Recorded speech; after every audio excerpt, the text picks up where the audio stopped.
ನಾರಾಯಣಂ ನಮಸ್ಕೃತ್ಯ ನರಂ ಚೈವ ನರೋತ್ತಮಂ ದೇವೀಂ ಸರಸ್ವತೀಂ ವ್ಯಾಸಂ ತತೋ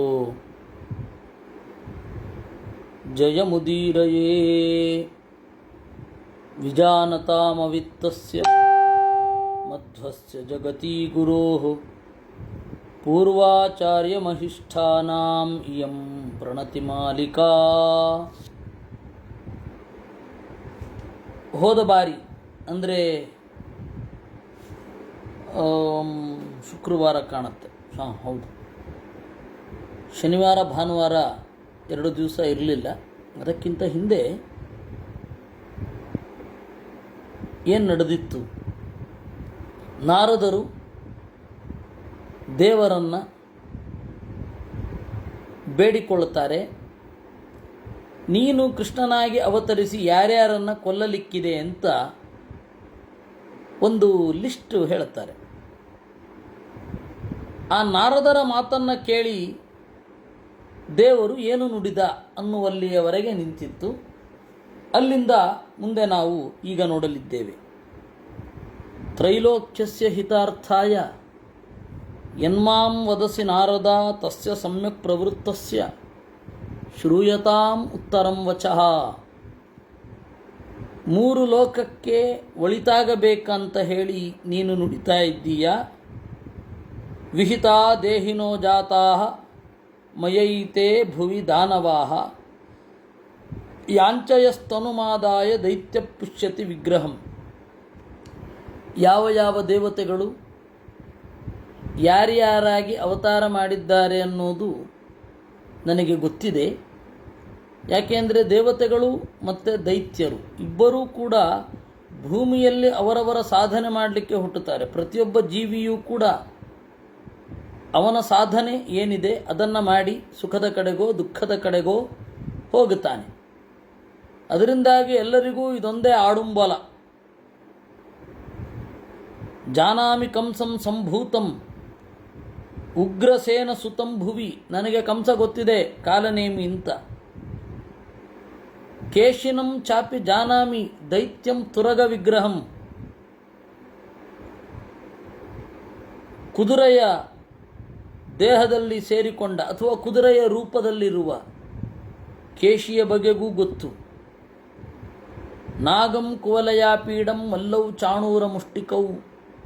ಕುವಲಯಾಪೀಡ ಅಂತ, ಕುವಲ್ಯಾಪೀಡ ಅಂತ ಕೂಡ ಕರೀತಾರೆ. ಕುವಲಯಾಪೀಡ ಎನ್ನುವ ನಾಗ ಅಂದರೆ ಸಂಸ್ಕೃತದಲ್ಲಿ ಆನೆ ಅಂತ ಅರ್ಥ. ನೋಡಿ, ನಾಗಧ್ವಜ ಅಂತ ಹೇಳಿ ದುರ್ಯೋಧನನಿಗೆ ಹೇಳೋದು.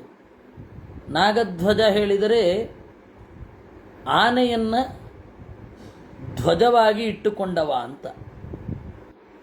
ಭೀಮಸೇನನದ್ದು ಸಿಂಹಧ್ವಜ, ದುರ್ಯೋಧನ ನಾಗಧ್ವಜ. ಅದು ಕನ್ನಡದ ಕವಿಯೊಬ್ಬರಿಗೆ ತಪ್ಪಾಗಿ ಅರ್ಥ ಆಗಿ ಹೋಯಿತು. ಅವರು ಹೇಳ್ತಾರೆ, ನೀರೊಳಗಿದ್ದು ಬೆಮರ್ದನು ಉರಗ ಪತಾಕ ಅಲ್ಲ, ನಾಗ ಅಂದರೆ ಆನೆ. ಅಶ್ವತ್ಥಾಮಾಚಾರ್ಯರ ಧ್ವಜದ ಚಿಹ್ನೆ ಏನಿದೆ ಅದು ಸಿಂಹಲಾಂಗುಲ, ಸಿಂಹದ ಬಾಲ. ಹೀಗೆ ಭೀಮಸೇನ ಸಿಂಹದ ಧ್ವಜ ಅಂದರೆ ಪರ್ಫೆಕ್ಟ್. ದುರ್ಯೋಧನನ ವಿರುದ್ಧ ಮಾಡೋದೇ, ದುರ್ಯೋಧನನ ವಿರೋಧವೇ ಜೀವನದ ಅಂಶಗಳಲ್ಲಿ ಒಂದು ಅಂತ. ಅದರಿಂದಾಗಿ ನಾಗ ಅಂತ ಹೇಳಿದರೆ ಆನೆ. ಕುವಲಯಾಪೀಡ ಎನ್ನುವ ನಾಗಂ ಕುವಲಯಾಪೀಡಂ ಮಲ್ಲೌ ಚಾಣೂರ ಮುಷ್ಟಿಕೌ. ನಾಗ ಅನ್ನೋದಕ್ಕೆ ಹಾವು ಅಂತ ಅರ್ಥ ಇಲ್ಲ ಅಂತಲ್ಲ, ಸಂಸ್ಕೃತದಲ್ಲಿ ಅದೂ ಇದೆ. ಆದರೆ ನಾಗ ಅಂದರೆ ಮುಖ್ಯವಾಗಿ ಸಂಸ್ಕೃತದಲ್ಲಿ ಆನೆ ಅಂತ. ಅರಿಷ್ಟಂ ಚಾಪಿ ಜಾನಾಮಿ ದೈತ್ಯಂ ವೃಷಭರೂಪಿಣಂ. ನನಗೆ ಅರಿಷ್ಟ ಗೊತ್ತು, ವೃಷಭನೂ ಗೊತ್ತು. ವಿದಿತೋ ಮೇ ಖರೈಶ್ಚೈವ ಪ್ರಲಂಬಶ್ಚ ಮಹಾತುರಃ. ಪ್ರಲಂಬನ ಬಗೆಗೂ ಗೊತ್ತು. ಇನ್ನು ಕಾಳಿಯನೂ ಗೊತ್ತು. ವೈನತೇಯ ಭಯಾದ್ಯಸ್ತು ಯಾಮುನ ಹರದ ಮಾವಿಶತ್. ಗರುಡನ ಮೇಳನ ಭಯದಿಂದ ಕಾಳಿಯ ರಮಣಕ ದ್ವೀಪವನ್ನು ಬಿಟ್ಟು ಯಮುನೆಯ ಮಡುವನ್ನು ಸೇರಿದ್ದಾನೆ ಅನ್ನೋದು ಗೊತ್ತು. ಜರಾಸಂಧ ಗೊತ್ತು. ಸ್ಥಿತೋ ಮೂರ್ಧ್ನಿ ಮಹೀಕ್ಷಿತಾಂ. ಎಲ್ಲ ರಾಜರ ತಲೆಯ ಮೇಲೆ ನಿಂತು ಆಳ್ತಾ ಇರುವಂತಹ ಜರಾಸಂಧನೂ ಗೊತ್ತು. ಅವನು ಒಳ್ಳೆಯ ವಂಶದಲ್ಲಿ ಬಂದವ, ಉಪರಿಚರ ವಸುವಿನ ವಂಶದಲ್ಲಿ ಬಂದವ. ಉಪರಿಚರ ವಸು ಪರಮಾತ್ಮನ ಪರಮಾನುಗ್ರಹ ಭಾಜನ. ಆದರೆ ಉಪರಿಚರ ವಸುವಿನ ವಂಶದಲ್ಲಿ ಬಂದ ಜರಾಸಂಧ ವೇದ ವಿರೋಧಿ. ಅವನು ಗಂಗೆಯಲ್ಲಿ ಸ್ನಾನ ಮಾಡ್ತಾ ಇರಲಿಲ್ಲ. ಯಾಕೆ ಅಂದರೆ ಅದು ನಾರಾಯಣನ ಅಡಿಗಳಿಂದ ಹುಟ್ಟಿದ್ದು ಅಂತ. ಅಂತಹ ದ್ವೇಷಿ ಅವನು. ಅದಕ್ಕೆ ಭೀಮಸೇನ ಅವನನ್ನು ವಾದದಲ್ಲಿ ಸೋಲಿಸಿ, ಆ ವಾದ ವಿಸ್ತಾರವಾಗಿದೆ, ವಾದದಲ್ಲಿ ಸೋಲಿಸಿ ಗಂಗೆಯಲ್ಲಿ ಮುಳುಗಿಸಿ ಎತ್ತಿದ್ದ ಅವನನ್ನು. ಆ ಜರಾಸಂಧನ ಬಗೆಗೂ ಗೊತ್ತು. ಪ್ರಾಗ್ಜ್ಯೋತಿಷ ಪುರೇ ಚಾಪಿ ನರಕಂ ಸಾಧು ತರ್ಕಯಿ. ಪ್ರಾಗ್ಜ್ಯೋತಿಷ ಅಂದರೆ ಇಂದಿನ ಅಸ್ಸಾಂ, ಈಗಣ ಅಸ್ಸಾಂ, ಆಗ ಪ್ರಾಗ್ಜ್ಯೋತಿಷಪುರ, ಕಾಮರೂಪ. ಆ ಕಾಮರೂಪ ಅಂತನ್ನುವ ಜಾಗದಲ್ಲಿರುವ ಪ್ರಾಗ್ಜ್ಯೋತಿಷ ಪಟ್ಟಣದಲ್ಲಿ ಇರುವ ನರಕನ ಬಗೆಗೂ ಗೊತ್ತು. ಮಾನುಷೇ ಪಾರ್ಥಿವೇ ಲೋಕೆ ಮಾನುಷತ್ವ ಮುಪಾಗತಂ. ಆ ವಿಪ್ರಚಿತ್ತಿಯೇ ಇಲ್ಲಿ ಜರಾಸಂಧನಾಗಿ ಬಂದದ್ದು. ಶೋಣಿತಪುರದಲ್ಲಿರುವ ಬಾಣನೂ ಗೊತ್ತು. ಅವನಿಗೆ 1000 ತೋಳುಗಳು. ಸದಾಶಿವನೇ ಅವನ ಮನೆಯ ದ್ವಾರಪಾಲಕನಾಗಿ ಇದ್ದಾನೆ. ಅಂತಹ ಬಾಣನ ಬಗೆಗೂ ಗೊತ್ತು. ಇನ್ನು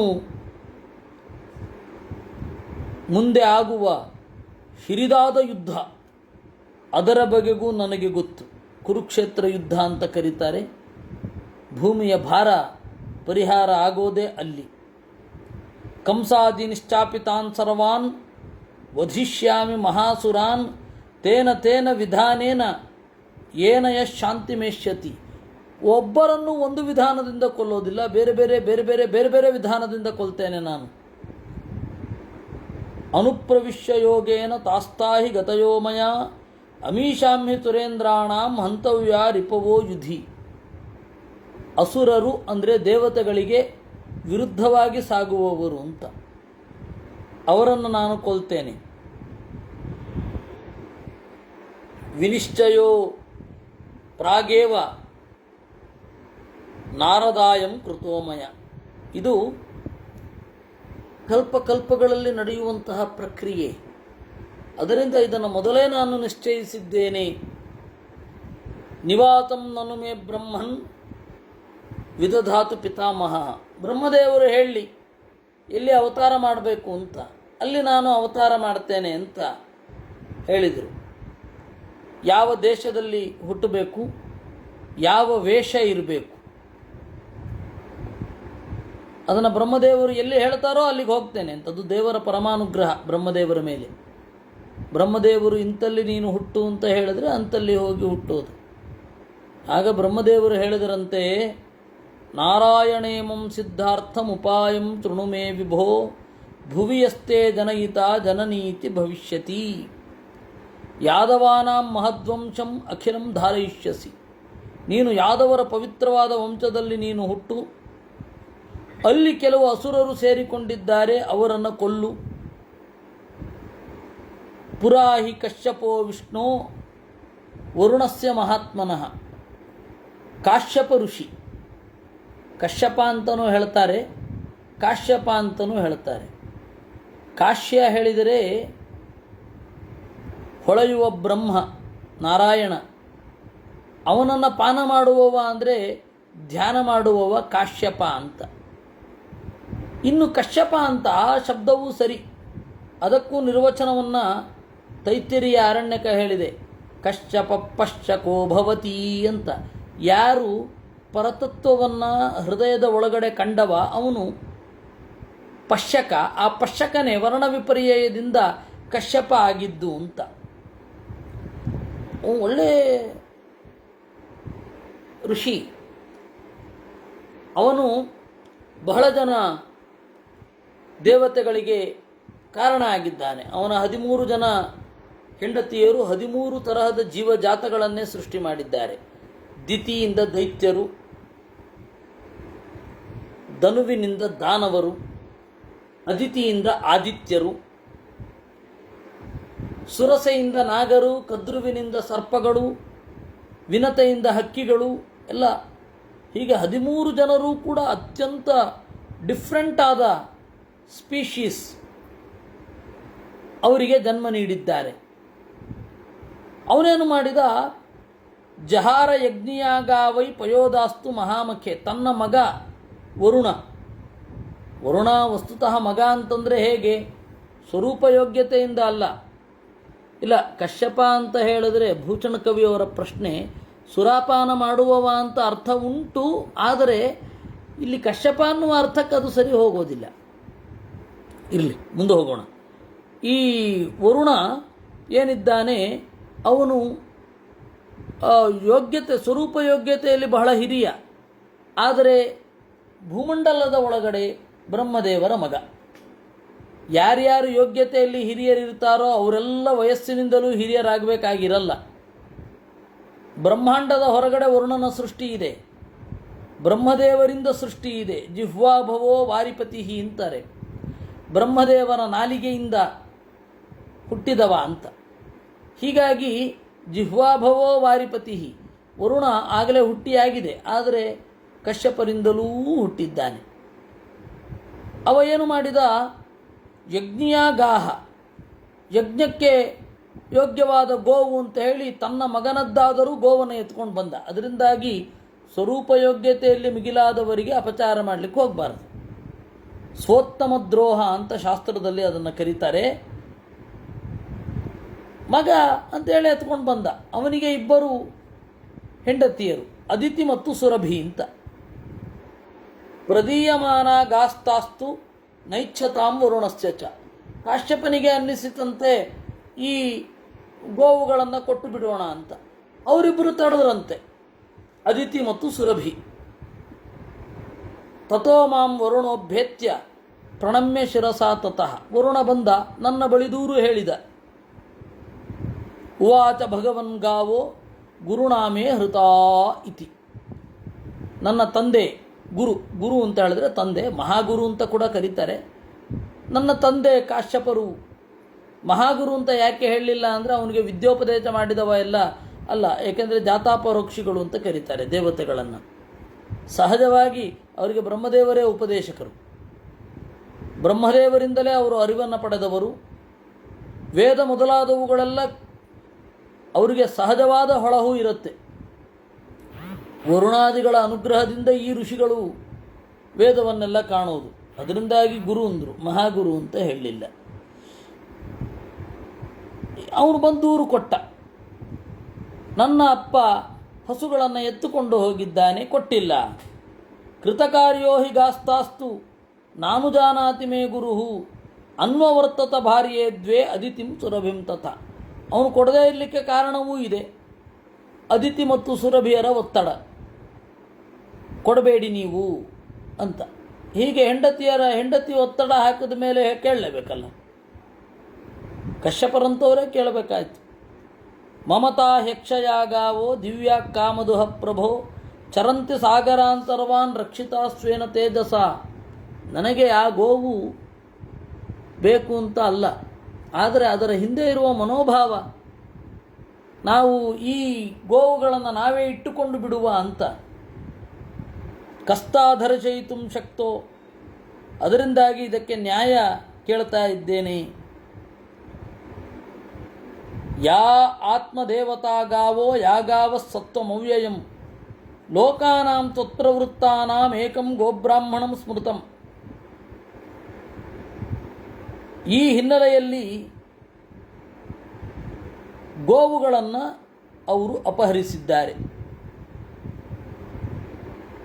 ನೀವು ಇದಕ್ಕೆ ಏನಾದರೂ ಒಂದು ಪರಿಹಾರವನ್ನು ಕೊಡಬೇಕು ಅಂದಾಗ ಇತ್ಯಂಬುಪತಿನಾ ಪ್ರೋಕ್ತಃ ವರುಣೇನಾಹಮಚ್ಯುತ ಗವಾಂ ಕಾರಣತತ್ವಜ್ಞ ಕಶ್ಯಪೇ ಶಾಪಂ ಉತ್ಸೃಜಂ. ನಾನು ಕಶ್ಯಪರಿಗೆ ಶಾಪ ಕೊಟ್ಟೆ. ಏನಾಂಶೇನ ಹೃತಾ ಗಾವಃ ಕಶ್ಯಪೇನ ಮಹರ್ಷಿಣ ಸತೇನಾಂಶೇನ ಜಗತೀಂ ಗತ್ವಾ ಗೋಪತ್ವಮೇಷ್ಯತಿ. ಯಾವ ಕಾರಣದಿಂದ ನೀನು ವರುಣನ ಗೋವನ್ನು ಇಟ್ಟುಕೊಂಡು ಕೊಡಲಿಲ್ಲವೋ ಆ ಕಾರಣದಿಂದ ನೀನು ಭೂಮಿಯಲ್ಲಿ ಕ್ಷತ್ರಿಯನಾಗು, ಆದರೆ ಗೋವುಗಳನ್ನು ಹೊಂದಿದವನಾಗು ಅಂತ. ಕ್ಷತ್ರಿಯನೂ ಆಗಬೇಕು, ಗೋವುಗಳನ್ನು ಹೊಂದಿಯೂ ಇರಬೇಕು. ಆಮೇಲೆ ನಿನಗೆ ಅಕಾರ್ಯದಲ್ಲಿ ಪ್ರಚೋದನೆ ಮಾಡಿದವರಿಬ್ಬರಿದ್ದಾರಲ್ಲ, ಏಕೆಂದರೆ ಕರ್ತೃವಿನಷ್ಟೇ ಅಪರಾಧ ಅಕಾರ್ಯ ಪ್ರಚೋದಕರಿಗೂ ಇರ್ತದೆ. ಸುರಭಿ ಮತ್ತು ಅದಿತಿ ಅವರಿಬ್ಬರೂ ನಿನ್ನ ಹೆಂಡತಿಯರಾಗಿ ಅಲ್ಲಿಯೂ ಇರ್ತಾರೆ, ಭೂಲೋಕದಲ್ಲಿಯೂ ಹುಟ್ಟುತ್ತಾರೆ. ಆ ಅದಿತಿಯ ಹೆಸರು ಸುರಾರಣಿ ಅಂತ. ಅರಣಿ ಅಂತ ಹೇಳಿದ್ರೆ ಯಜ್ಞದಲ್ಲಿ ಬೆಂಕಿಯನ್ನು ಉತ್ಪಾದನೆ ಮಾಡುವಾಗ ಕಡೆಯಲಿಕ್ಕೆ ಸಾಧನ ಆಗುವ ಒಂದು ತುಂಡು, ಕಲ್ಲಿನ ತುಂಡು, ಅದನ್ನು ಅರಣಿ ಅಂತ ಕರೀತಾರೆ. ಆ ಅರಣಿಯಿಂದ ಉತ್ಪಾದನೆ ಮಾಡೋದು ಅಗ್ನಿಯನ್ನು, ಅದಕ್ಕೆ ಮಂತ್ರಗಳೆಲ್ಲ ಉಂಟು. ಇದು ಇರೋದು. ಅದರಿಂದಾಗಿ ತೇಪ್ಯುಭೇತಸ್ಯ ಭಾರ್ಯೇ ವೈ ಸುರಾರಣಿ ಅಂದರೆ ದೇವತೆಗಳು ಅಗ್ನಿಯ ಹಾಗೆ. ಅವರಿಗೆ ಅಗ್ನಿ ಅರಣಿಯಿಂದ ಹುಟ್ಟೋದಲ್ಲ, ಮಥನದಿಂದ ಹುಟ್ಟೋದು. ಹಾಗೆ ಅದಿತಿ ತಪಸ್ಸು ಮಾಡಿ ದೇವತೆಗಳನ್ನು ಮಕ್ಕಳನ್ನಾಗಿ ಪಡೆದವಳು. ಅವರಿಬ್ಬರು ಹುಟ್ಟುತ್ತಾರೆ. ಆ ಕಶ್ಯಪ ವಸುದೇವ ಇತಿ ಖ್ಯಾತೋ ಗೋಷು ತಿಷ್ಠತಿ ಭೂತಲೆ, ಭೂಮಿಯಲ್ಲಿ ಈಗಾಗಲೇ ಹುಟ್ಟಿದ್ದಾನೆ, ಅವನ ಹೆಸರು ವಸುದೇವ ಅಂತ. ಗಿರಿರ್ಗೋವರ್ಧನೋ ನಾಮ ಮಧುರಾಯಾಸ್ತ್ವದೂರತಃ. ಮಥುರ ಅಲ್ಲ, ಮಧುರ ಅನ್ನೋದು ಶುದ್ಧ ಪ್ರಯೋಗ.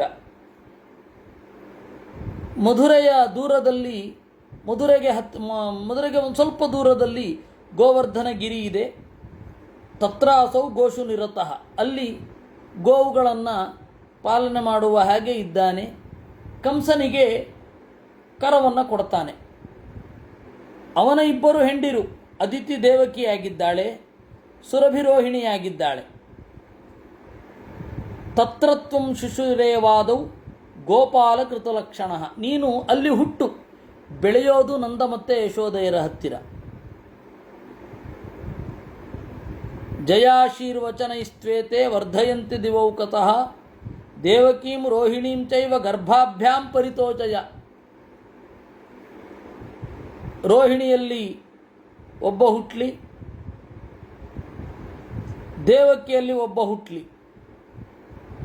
ಗಾಶ್ಚತೆ ರಕ್ಷತೋ ವಿಷ್ಣು ವನಾನಿ ಪರಿಧಾವತಃ ವನಮಾಲಾ ಪರಿಕ್ಷಿಪ್ತಂ ಧನ್ಯಾದ್ರಕ್ಷಂತಿ ತೇ ವಪುಹು. ಗೋವುಗಳನ್ನು ಕಾಯುತ್ತಾ ಕಾಡಿನಲ್ಲಿ ಎಲ್ಲೆಡೆ ತಿರುಗಾಡುವಾಗ, ನೀನು ತಿರುಗಾಡುವಾಗ ಎಲ್ಲರೂ ಕೂಡ ನೋಡುವಂತಾಗಲಿ, ನೋಡಿ ಸಂತೋಷ ಪಡಲಿ. ಯಮುನೆಯಲ್ಲಿ ನೀನು ಮುಳುಗಿ ಯಮುನೆಯನ್ನು ಶುದ್ಧ ಮಾಡಬೇಕಿದೆ. ಜೀವಿತಂ ವಸುದೇವಸ್ಯ ಭವಿಷ್ಯತಿ ಸುಜೀವಿತಂ, ನೀನು ಹುಟ್ಟಿದರೆ ವಸುದೇವನ ಬದುಕು ಸಾರ್ಥಕ ಆಗತ್ತೆ. ಯಸ್ತ್ವಯಾ ತಾತ ಇತ್ಯುಕ್ತಃ ಸಪುತ್ರ ಇತಿ ವಕ್ಷ್ಯತಿ. ನೀನು ಈಗಾಗಲೇ ಕಶ್ಯಪ ಮತ್ತು ಅದಿತಿಯ ಮಗನಾಗಿ ಹುಟ್ಟಿದ್ದೀಯ, ವಾಮನನಾಗಿ. ಭೂಲೋಕದಲ್ಲಿಯೂ ಅವರಿಬ್ಬರ ಮಗನಾಗಿ ಹುಟ್ಟುತ್ತೀಯ. ವಯಮಪಿ ಅಖಿಲಾನ್ ಸ್ವಾನ್ ಗಚ್ಛಾಮೋ ಮಧುಸೂದನ. ದೇವತೆಗಳು ಕೂಡ ಬೇರೆ ಬೇರೆ ರೀತಿಯಲ್ಲಿ ಅಲ್ಲಿ ಹುಟ್ಟುತ್ತಾರೆ ಅಂತ ಈ ರೀತಿ ಬ್ರಹ್ಮದೇವರು ಬೇಡಿಕೊಂಡರು. ಇಷ್ಟು ಕಥೆ ಹೇಳಿದರು. ಅದರಂತೆ ದೇವರು ಆಯಿತು ಅಂದ. ಹಾಗೆ ಅನುಮತಿಯನ್ನು ಇತ್ತು. ದೇವರು ಹುಟ್ಟುತ್ತೇನೆ ಅಂತ ಹೇಳಿದ ಅನ್ನುವಲ್ಲಿಗೆ 55ನೆಯ ಅಧ್ಯಾಯವನ್ನು ನಾವು ನೋಡಿದ್ದೇವೆ. ಇಲ್ಲಿಗೆ ಹರಿವಂಶ ಪರ್ವ ಮುಗಿತು. ಇನ್ನು ವಿಷ್ಣು ಪರ್ವ ಶುರುವಾಗಿದೆ. ವಿಷ್ಣು ಪರ್ವ ಶುರು ಆಗುತ್ತೆ. ಈ ವಿಷ್ಣು ಪರ್ವವನ್ನು ಪೂರ ಅನುವಾದ ಮಾಡಿ ಇಟ್ಟಿದ್ದೆ. ಅದು ನಮ್ಮದು ಹಾಗೆ ಇಟ್ಟಿದ್ದೇವೆ. ಅದು ಇನ್ನು ಭವಿಷ್ಯತ್ ಪರ್ವ ಬರಿಬೇಕಾದವರು ಬರೋದಿಲ್ಲ. ಆದ್ದರಿಂದ ಇದು ಬರೆದು ಇಟ್ಟದ್ದಷ್ಟೇ, ಪ್ರಿಂಟ್ ಆಗಲಿಲ್ಲ. ನಾರಾಯಣಂ ನಮಸ್ಕೃತ್ಯ ನರಂ ಚೈವ ನರೋತ್ತಮಂ ದೇವೀಂ ಸರಸ್ವತೀಂ ವ್ಯಾಸಂ ತಥೋ ಜಯ ಮುದೀರೈ. ಇದು 55 ಅಧ್ಯಾಯಗಳ ಹರಿವಂಶ ಪರ್ವ ಮುಗಿತು. ವಿಷ್ಣು ಪರ್ವ ಶುರು ಆಗುತ್ತೆ. ಆ ವಿಷ್ಣು ಪರ್ವವನ್ನು ನಾವಿಲ್ಲಿ ನೋಡಲಿದ್ದೇವೆ. ಜ್ಞಾತ್ವಾ ವಿಷ್ಣು ಕ್ಷಿತಿಗತಂ ಭಾಗಾನಶ್ಚ ತ್ರಿದಿವೌಕಸಾಂ ವಿನಾಶ ಶಂಸಿ ಕಂಸಸ್ಯ ನಾರದೋ ಮಧುರಾಂ ಯಯೌ. ಹೀಗೆ ವಿಷ್ಣುವಿನ ಅವತಾರ ಆಯಿತು. ದೇವತೆಗಳೆಲ್ಲರೂ ಕೂಡ ಅವತಾರ ಮಾಡಿದ್ದಾರೆ, ಕೆಲವರು ಮುಂದೆ ಮಾಡಲಿಕ್ಕಿದ್ದಾರೆ. ಇವುಗಳನ್ನೆಲ್ಲ ನೋಡಿ ನಾರದರು ಕಂಸನಿಗೆ ಹೇಳಲಿಕ್ಕೆ ಅಂತ ಹೋದರಂತೆ.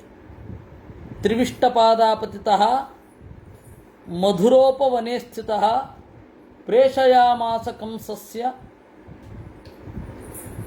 ದೂತಂಸ ಮುನಿಪುಂಗವಃ. ತ್ರಿವಿಷ್ಟಪಾದಾಪತಿತಃ, ಸ್ವರ್ಗದಿಂದ ನೇರ ಕೆಳಗಡೆ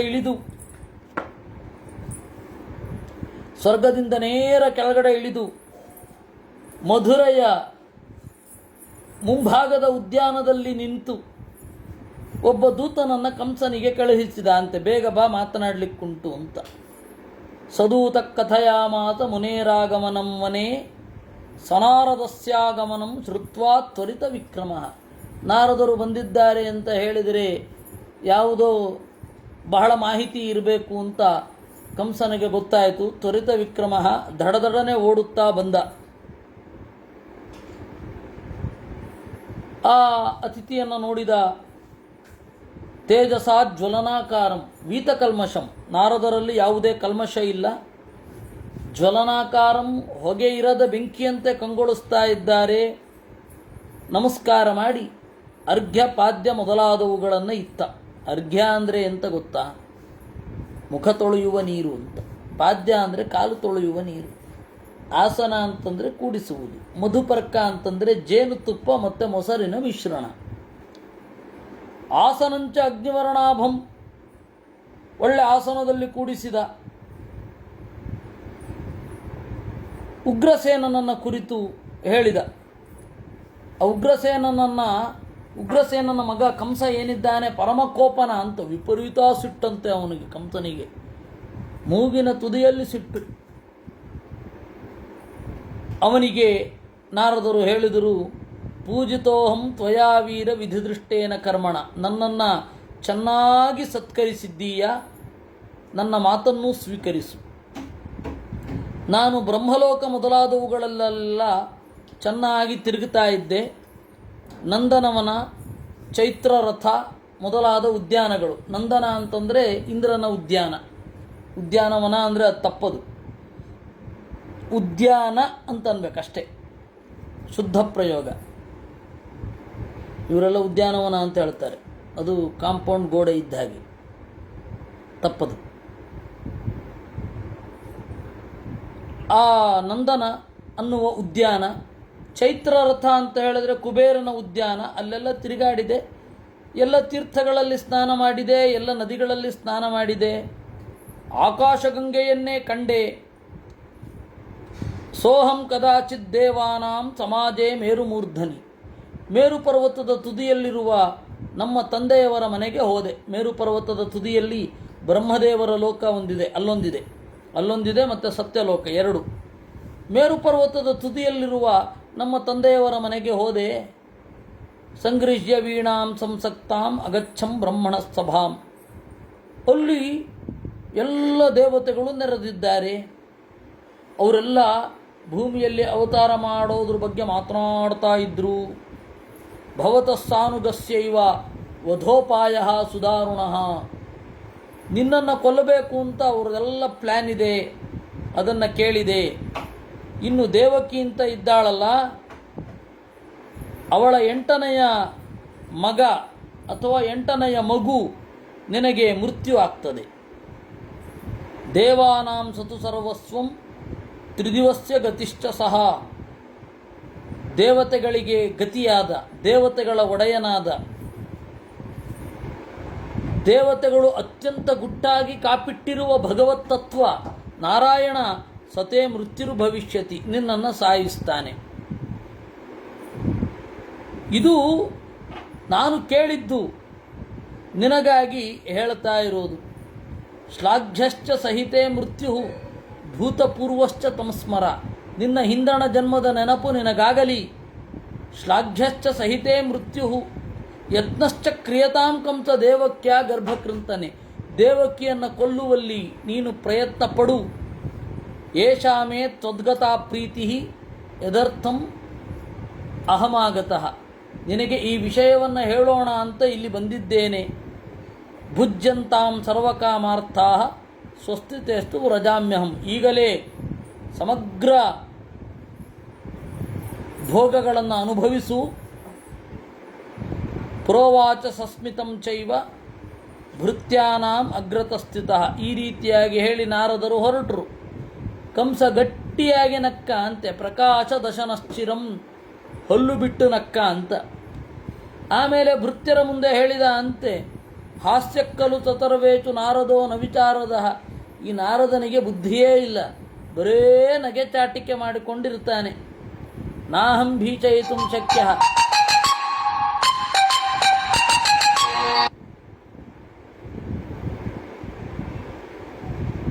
ನಾಹಂ ಭೀಷಯಿತುಂ ಶಕ್ಯ. ನನ್ನನ್ನು ಭಯಪಡಿಸ್ಲಿಕ್ಕೆ ಅಂತ ಬಂದಿದ್ದಾನೆ. ಅಲ್ಲ, ನಾನು ಏನು ಮಾಡಿದ್ರೂ, ನಾನು ಯಾವ ಸ್ಥಿತಿಯಲ್ಲಿದ್ದಾಗಲೂ ಇವರೆಲ್ಲ ನನ್ನನ್ನು